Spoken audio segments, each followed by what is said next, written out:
Eu estava meditando aqui naquilo que Jesus realizou depois dele ressuscitar. Há uma obra extensa de Jesus enquanto ele ainda não passou pela cruz. Ele curou, ele ensinou, ele instruiu, ele ressuscitou mortos. Mas depois que ele passa pelo julgamento, cruz, morte e por fim ressurreição, então algumas coisas acontecem ali. Não que antes da cruz não seja importante, negativo. Tudo que acontece a partir do nascimento de Jesus é o que determina a nossa vida espiritual. Se nós estamos aqui é por conta de Jesus ter vindo à terra. A Bíblia diz em Isaías 9 que um menino nos nasceu, um filho nos foi dado.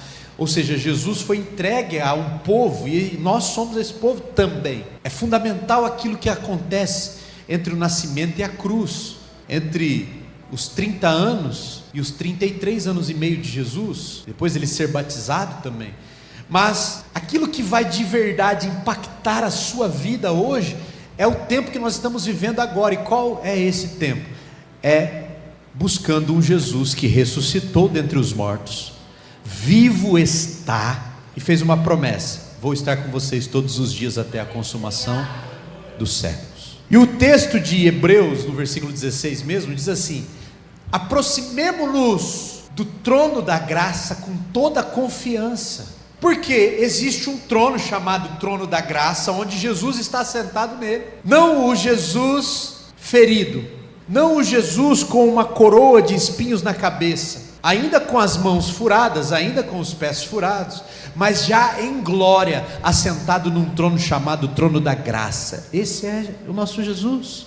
E Jesus assentado nesse trono da graça, o autor de Hebreus escrevendo, diz: aproximemo-nos do trono da graça com toda a confiança, a fim de recebermos misericórdia e encontrarmos graça que nos ajude no momento da necessidade. Talvez o seu momento agora na sua vida você não tenha uma necessidade, mas você já teve necessidade, e talvez você ainda vai passar por alguma necessidade, seja ela em qual esfera for. E o que a palavra de Deus nos recomenda? Para que a gente aproxime do trono da graça, para que a gente fique perto desse trono, para que a gente leve até esse trono aquilo que é nossa necessidade, aquilo que talvez na sua vida há um vazio, há uma dificuldade ali, uma ansiedade, uma tribulação.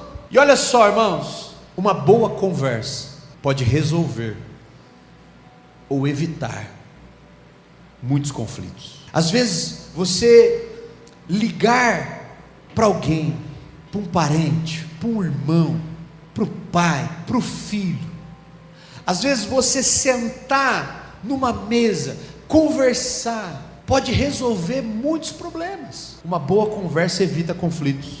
E eu penso, amados, que muitos conflitos que existem nas famílias, muitos conflitos que existem nas empresas, é falta de conversar. Diálogo. Pergunte. Está na dúvida? Pergunte. Converse. Perguntar. Conversar. Por isso que eu digo, uma boa conversa evita conflitos, resolve conflitos. E muitos conflitos que nem existem, só existem na nossa cabeça. O diálogo é uma ferramenta negligenciada pelas famílias. E sabe o que é negligenciado pelos crentes? A oração. Não estou falando da oração de se reunir para buscar poder. Não estou falando da oração para interceder pelos outros. Mas estou falando para você sentar diante de Jesus e conversar. Senta e conversa com Jesus. Irmãos, eu tive um dia, essa semana, que eu estava assim, parece que quando você vai andando, a impressão que eu tinha, tá? Eu ia andando, o chão ia afundando. Parecia que tinha alguma coisa me pressionando ali. Uma sensação de depressão, assim.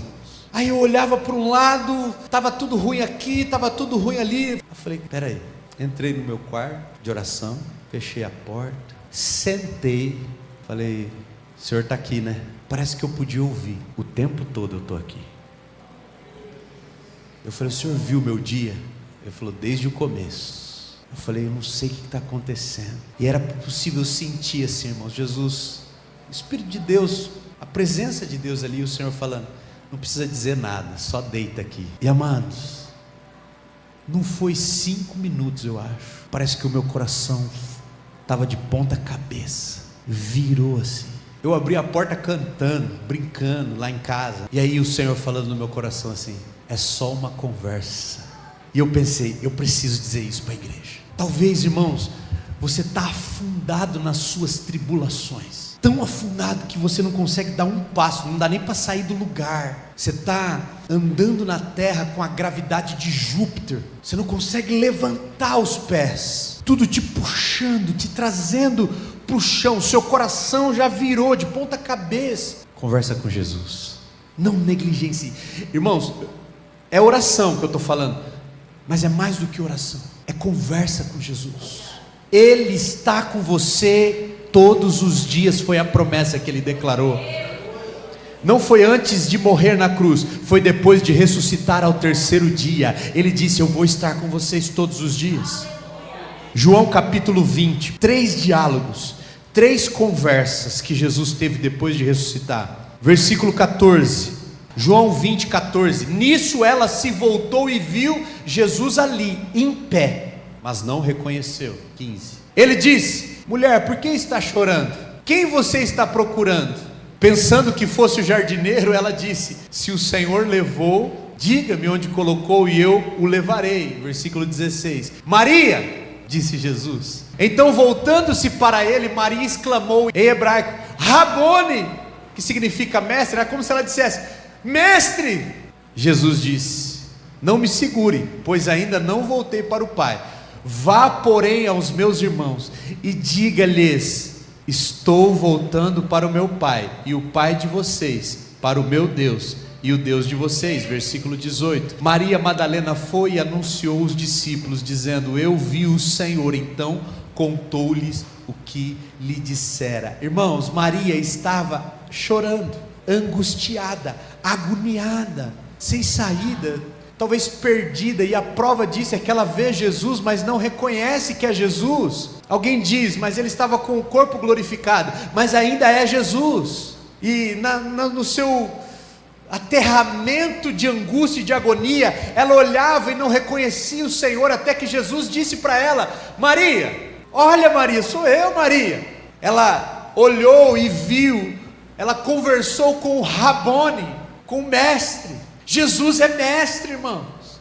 Jesus, Ele é tão mestre, especialista, que Ele conhece você no íntimo, no interior. Ele sabe onde tocar, Ele sabe onde dói, Ele sabe onde pega. E qual é a nossa oração? Nossa oração, ela é religiosa. Eu digo isso porque eu faço essa oração. Alguém pede, e aí eu tenho lá anotações dos pedidos de oração, e Senhor, ó, visita o irmão, visita, toca na família do irmão, toca aqui nessa pessoa, Senhor, olha, trabalha lá comigo, Senhor, essa pessoa é lá da igreja, o irmão está precisando, e a gente vai orando, e depois a gente pede perdão pelos nossos pecados. Sim, precisamos pedir perdão. Depois adoramos, eu adoro o Senhor, e tudo isso praticando uma piedade religiosa. Mas o que Jesus quer, irmãos, é que você sente e conte para Ele como foi seu dia. Sabe por que eu sei disso? Porque era isso que era feito lá no jardim, quando Deus criou o homem, era isso. Não tinha um livro de regras, um livro onde havia ali cada um dos passos da piedade que era necessário. Era Deus e a sua criação na firação do dia, conversando. E a Maria, que estava angustiada, agora então ela tem uma mensagem para compartilhar. Ela precisa anunciar. Sabe o que ela precisa anunciar? Que Jesus está vivo. A igreja doente, a igreja angustiada, a igreja ansiosa, que chora pelos cantos, o seu fracasso, que muitas vezes a gente olha e fala: está fracassando nisso, fracassando naquilo, o diabo está vencendo aqui, o diabo está vencendo ali. É porque nós não conversamos com o cabeça da igreja. Conversa com ele, e sabe o que vai acontecer? Você vai sair de lá com o seu coração com um anúncio a ser feito, e você precisa anunciar. Essa mensagem vai estar na sua boca. Depois de falar com Jesus, que está vivo, eu preciso anunciar para os outros que Ele está vivo. Mas nem nós temos a convicção que isso é verdade dentro de nós, nem nós. Maria, ela não foi anunciar que Jesus estava vivo, enquanto ela não conversou com o Jesus vivo. Enquanto nós não entendermos, amados, o nível de relacionamento que Jesus quer. Ele é o nosso mestre, Ele é o nosso Senhor, mas Ele quer ouvir você, o seu coração. Por várias vezes, oportunidades e momentos, ele deixou isso claro. Maria foi uma das primeiras que anunciou a ressurreição de Jesus. A mensagem que nós estamos pregando todo esse mês aqui sobre a ressurreição de Jesus, Maria foi uma das primeiras a pregar, a dizer, a declarar: Jesus ressuscitou. E aí no versículo 24, do mesmo João 20, Tomé, chamado Dídimo, um dos 12, não estava com os discípulos quando Jesus apareceu. Os outros discípulos lhe disseram: vimos o Senhor. Ele, porém, lhes disse: se eu não vir as marcas dos pregos nas suas mãos, não colocar o dedo onde estavam os pregos e não puser a mão no seu lado, não crerei. Uma semana depois, os seus discípulos estavam outra vez ali, e Tomé estava com eles. Apesar de estarem fechadas as portas, Jesus entrou, pôs no meio deles e disse: paz seja convosco. Versículo 27. Jesus disse a Tomé: coloque o seu dedo aqui, veja as minhas mãos. Estenda a sua mão e coloque-a no lado. Pare de duvidar, creia. Versículo 28. Tomé lhe disse: Senhor meu e Deus meu. Só isso. Senhor meu e Deus meu. É isso que Tomé disse. Versículo 29. Então Jesus lhe disse: porque você me viu, você creu? Bem-aventurados que não viram e creram. Meus irmãos, uma conversa com Maria transforma a agonia em uma palavra a ser anunciada. Uma conversa com Tomé transforma o incrédulo num dos maiores missionários evangelistas da Índia. O homem que estava incrédulo, que é tido como o que duvidava, mas na verdade, irmãos, o que estava escondido em Tomé era o medo, a incerteza. Falou: aquele por quem eu deixei tudo para seguir agora está morto, mas estão dizendo que ele está vivo, mas eu mesmo não vi. E Jesus se coloca junto com ele, diante dele, e fala: Tomé, vem cá, vou conversar com você, vou resolver isso aí, toca aqui, põe a mão aqui, está vendo agora? Já é o suficiente para você? E a exclamação de Tomé é uma só: Deus meu, Senhor meu, Deus meu. Certamente reconhecendo que a incredulidade havia crescido no seu coração, tamanha que estava impedindo ele de crer. Mas Jesus, em um momento, em um instante, apenas uma conversa, resolve, transforma a vida daquele discípulo para que ele possa cumprir o seu propósito. Talvez o propósito da minha vida e da sua vida está travado, parado, irmãos. Por quê? Porque nós não colocamos as nossas angústias diante do Senhor como deveria. Mas Deus conhece o meu coração. Irmãos, Deus conhece o coração de todo mundo. Deus conhece a sua angústia, mas enquanto essa angústia não for transformada em algo que você coloca diante do Senhor, aos pés do Senhor, uma oração pode transformar o dia nublado que você tem vivido há anos, meu irmão, e aquelas nuvens dissiparem, e você conseguir enxergar de novo a luz do sol sobre você. Uma conversa. A gente conversa, tem gente que conversa, irmãos, e fala mais que tudo, né? Mas está falando com Jesus, conversa com Ele, conta para Ele. Olha o que diz aqui a palavra do Senhor, no mesmo capítulo, eu acredito, no capítulo 21, virando a página, João 21, versículo 9. Quando desembarcaram, guarda essa informação, viram ali uma fogueira, peixe sobre brasas e um pouco de pão. Agora vamos lá para o versículo 15, João 21, 15. Depois de comerem, Jesus perguntou a Simão Pedro: Simão, filho de João, você me ama mais do que estes? Disse ele: sim, Senhor, tu sabes que te amo. Disse Jesus: cuide dos meus cordeiros. 16. Novamente Jesus disse: Simão, filho de João, você me ama? Ele respondeu: sim, Senhor, tu sabes que te amo. Disse Jesus: pastorei minhas ovelhas. Pela terceira vez ele disse: Simão, filho de João, você me ama? Pedro ficou magoado, porque Jesus lhe perguntou pela terceira vez: você me ama? E disse: Senhor, tu sabes de todas as coisas e sabes que eu te amo. Disse Jesus: cuide das minhas ovelhas. Digo-lhe a verdade, quando você era mais jovem, vestia-se e ia onde queria, mas quando for velho, estenderá as mãos e outra pessoa o vestirá e o levará para onde você não deseja ir. Jesus disse isso para indicar o tipo de morte com o qual Pedro iria glorificar a Deus.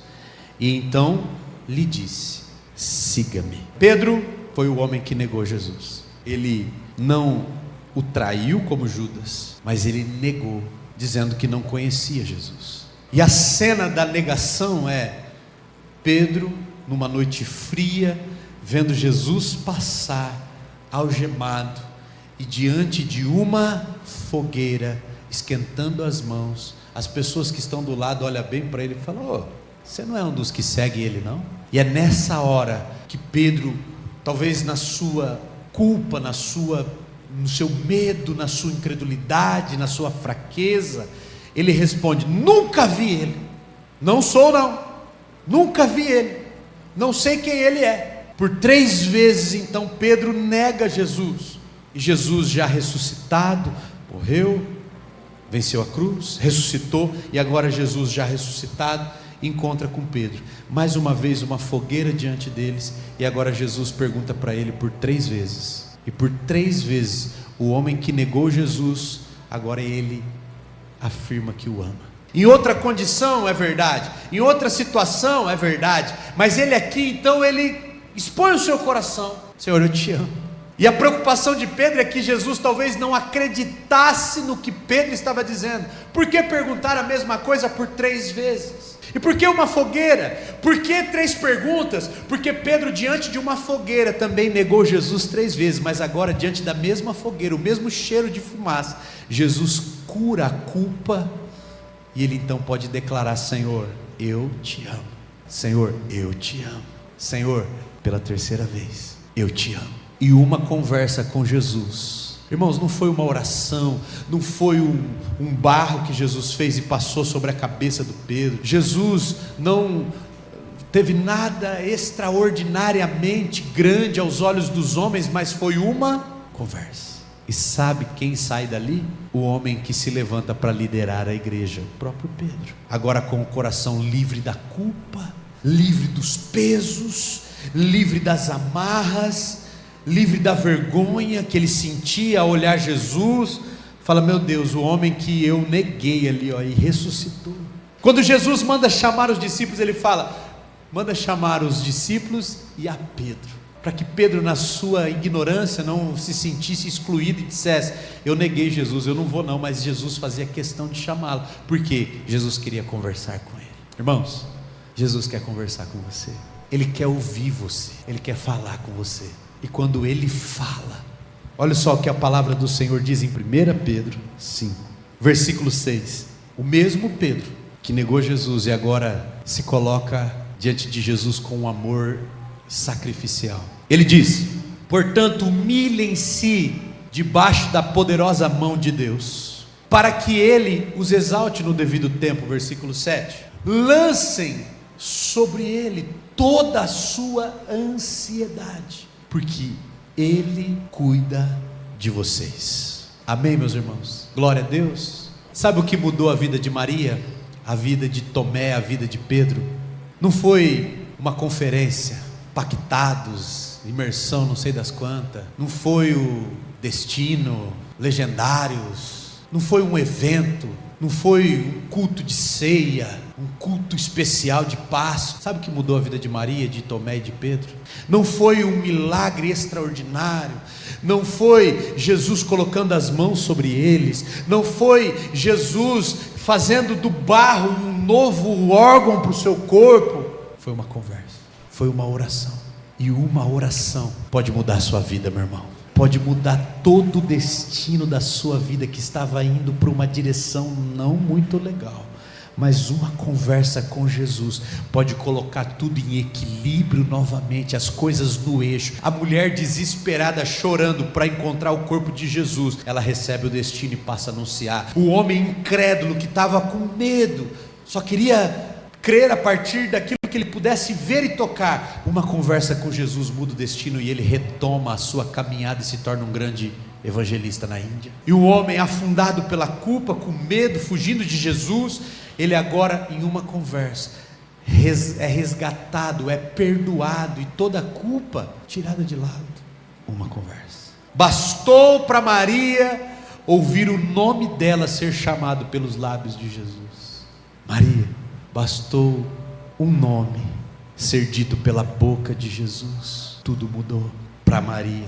Bastou um toque de Tomé, ele ouvindo de Jesus: toca aqui em mim, Tomé, pode vir, se aproxima, Tomé, vem para perto, Tomé. Não tem como tocar à distância, irmãos. Não existia Wi-Fi naquela época, não existia Bluetooth naquela época. Para que Tomé tocasse em Jesus, o que ele deveria fazer? Se ele estivesse do outro lado do cômodo, haviam 12 pessoas ali em círculo. Para que Tomé chegasse até Jesus, ele teve que sair do lugar dele e ir até lá. Irmãos, muitas vezes é isso que falta para nós, irmos até onde Jesus está. Parece que uma mulher foi curada assim, né? Só tocando em Jesus. É muito bom ser tocado por Jesus, irmãos. É muito bom estar na presença de Deus e receber o toque do Espírito Santo de Deus. Mas qual foi o dia que você tocou Ele? Qual foi o dia que eu toquei nele? Assim como Tomé, assim como a mulher do fluxo de sangue. Para tocar eu tenho que estar perto, e é isso que Jesus quer, você perto dele. Pedro estava afundado na sua culpa, mas bastou ouvir assim de Jesus: você me ama? E ele afirmando: eu te amo, Senhor. Ele voltou a ser quem Deus tinha designado para que ele fosse, porque ele falou com Jesus, porque ele conversou com Jesus. Eu não sei, irmãos, não sei você, mas para mim apenas uma conversa, parar tudo, desligar tudo, deixa isso aqui do lado de fora, fecha a porta, entra lá e fecha a porta. Não vai ter barulho de menino, não vai ter barulho de marido, não vai ter reclamação de esposa. Jesus estará lá, Ele. E sabe por que eu sei que Ele vai estar lá?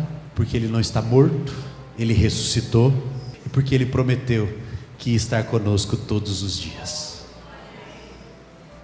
entrando com você nos seus desafios, entrando com você nos lugares, entrando com você nas batalhas, nas guerras, nas lutas, nas agonias, nos fracassos.